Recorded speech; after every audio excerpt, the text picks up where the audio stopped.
বীরভদ্র রূপ ধারণ করেছিলেন। সেই বীরভদ্র রূপের একটু বর্ণনা দেওয়ার আমি চেষ্টা করছি।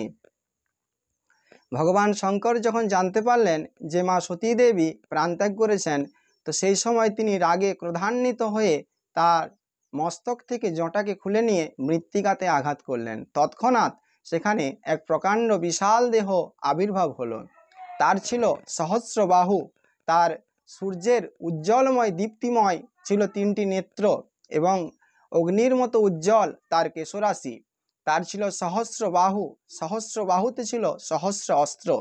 তার ছিল গলায় নরমুণ্ডমালা, দন্ত ছিল তার ভীষণ ভয়ঙ্কর এবং তিনি রাগে ক্রোধান্বিত হয়ে তার নয়ন থেকে অগ্নিবর্ষণ হচ্ছিল। সেই দেখে সেই পুরুষ যখন ভগবান শঙ্করকে প্রণাম করে বললেন আদেশ করুন, তখন ভগবান শঙ্কর বললেন তোমাকে দক্ষকে বধ করার জন্য আমি তোমাকে প্রকট করে